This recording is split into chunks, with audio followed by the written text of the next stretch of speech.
Hello guys, welcome back to cricketer అంటూ నేను మీ అరుణ్ కుమార్. ఎవరైతే మన వీడియో కొత్త చూస్తున్నారు please to subscribe. And yes, ఈరోజు ఏంటంటే సరిపోదా శనివారం మూవీకి అయితే వెళ్ళాను మార్నింగ్.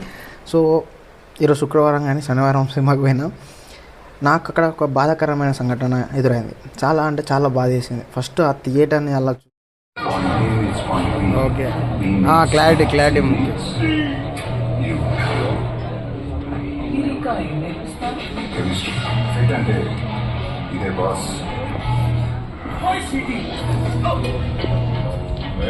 థియేటర్కి అంటే నా ఫస్ట్ థియేటర్కల్ ఎక్స్పీరియన్స్ ఎప్పుడంటే మిరపకాయ సినిమాతోటి.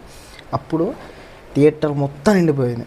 మా ఫాదర్తో వెళ్ళిన అప్పుడు ఆ అరుపులు కేకలు, ఒక 2 and 3 hours మూవీ, మన కష్టాలు అన్నీ, మన వర్క్ ప్రెజర్ అన్నీ మర్చిపోయి ఒక సినిమాని ఫుల్ ఎంజాయ్ చేస్తాం, ఒక సినిమానే. సో అలాంటి సినిమాను ఇప్పుడు నేను ఒక విజువల్ చూపిస్తాను. సో థియేటర్ మొత్తం ఖాళీ. ఇక థియేటర్స్ ఎట్లా అంటే జస్ట్ మెయింటెనెన్స్ ఖర్చులు కూడా వెళ్ళని పరిస్థితిలో ఇప్పుడు థియేటర్స్ ఉన్నాయి. సో ఇది ఎందుకు, దీనికి కారణం ఏంటిదంటే ఓటీటీ ప్లాట్ఫామ్స్. సో ఓటీటీలో ఏ కొత్త సినిమా అయినా, చిన్న సినిమా ఏదైనా కానీ జస్ట్ 3 or 2 months లేదంటే 1 monthకే పడిపోతుంది.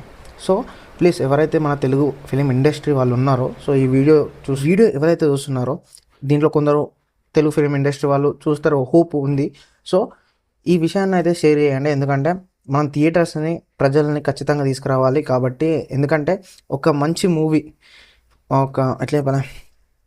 ఒక మంచి మూవీని ఎక్స్పీరియన్స్ చేయాలంటే థియేటరే కరెక్టు.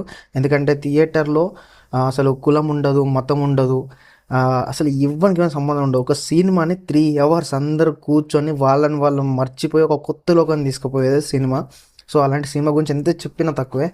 సో అలాంటి సినిమా థియేటర్ ఈరోజు ఖాళీగా ఉంది అంటే మీరు అర్థం చేసుకోండి ఓటీటీకి ఎంతమంది ఇంట్రెస్ట్ చూపిస్తున్నారో. సో ప్లీజ్ తెలుగు ఫిలిం ఇండస్ట్రీలో ఉన్న నిర్మాతలు కానివ్వండి, ఇంకా ఎవరైనా కానీ ప్లీజ్ ఒక సినిమా రిలీజ్ అయితే దానికి ఒక 6 months తర్వాత అయినా మంచిదే, ఒక 1 year తర్వాత అయినా మంచిదే ఓటీటీలో వేయాలని నా చిన్న కోరిక. అండ్ సరిపోదా శనివారం, వివేక్ ఆత్రేయ మూవీ నిజంగా స్టోరీ లైన్ చాలా బాగా తీసుకెళ్ళాడు. అసలు అస్సలైన కోపం అంటే ఏంటి అనేదే ఆ క్వశ్చన్కి ఆన్సర్ కోసమే ఈ మూవీ మొత్తం రన్ అవుతుంది. అండ్ మూవీ చూస్తున్నంతసేపు నాకు ఎక్కడ దొరకట్లేదు.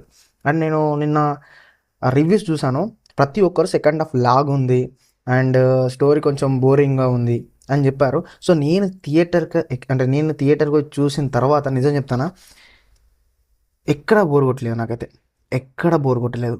నేను సినిమా చూస్తున్నంతసేపు ఒక స్టోరీలోకి వెళ్ళిపోయినా, చాలా బాగా ఇన్వాల్వ్ అయిపోయినా. తల్లి క్యారెక్టర్ వచ్చినప్పుడు ఆ సెంటిమెంట్ వర్కౌట్ అయింది. అండ్ విల్లన్ గురించి మాట్లాడాలి భయ్య. ఎస్జే సూర్య గారు 100కి 1000 ఇచ్చారు.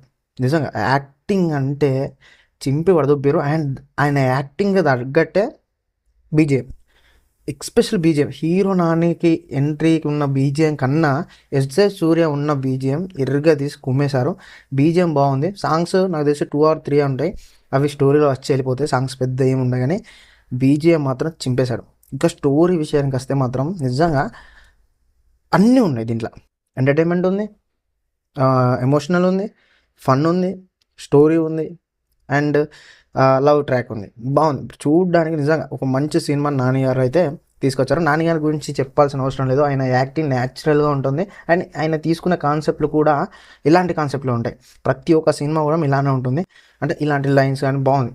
అండ్ నాకు సినిమాలో పాజిటివ్స్ అయితే చాలా ఉన్నాయి. ఏంటంటే ఫస్ట్ స్టోరీ, తర్వాత ఆ తీసుకెళ్ళిన విధానం, అండ్ ఆ ఫ్రేమ్ సెట్టింగ్స్, అండ్ అలాగే విజువల్స్. అంటే బ్యాక్గ్రౌండ్లో హీరో ఎంట్రీ అయ్యేప్పుడు కానీ ప్రతి ఫ్రేమ్ వెనకాల ఏదో ఒక మీనింగ్ ఉంటుంది. అండ్ ఇంకా అంటే కొత్తదనం ఉంది.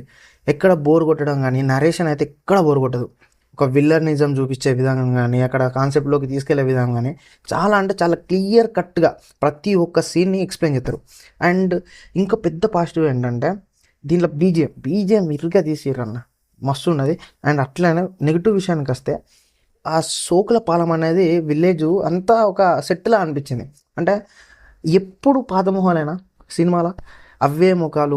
మన సేమ్ మీరు సోకులపాలెం చూసుకుంటే నాకు ఏది గుర్తుకొచ్చిందంటే,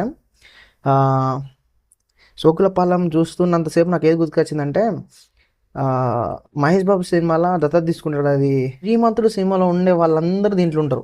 ఎమోషన్స్ అక్కడక్కడ వర్కౌట్ కాలేదు వాళ్ళది. అండ్ ఒక చిన్నపిల్ల చాలా బాగా యాక్ట్ చేసింది. నిజంగా నాకు ఏడుపు వచ్చింది. ఆమెకు నిజంగా చనిపోతుంది అన్నంత యాక్ట్ చేసింది.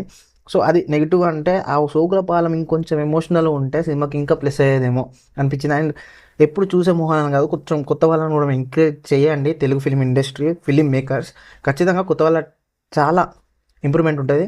కొత్త వాళ్ళ వీకెండ్కి ఒక మంచి సినిమా నాని అన్న తరపున ప్రతి ఒక్కరు థియేటర్కి వెళ్ళి చూసి మీ రివ్యూను నా కామెంట్ బాక్స్లో పెట్టండి.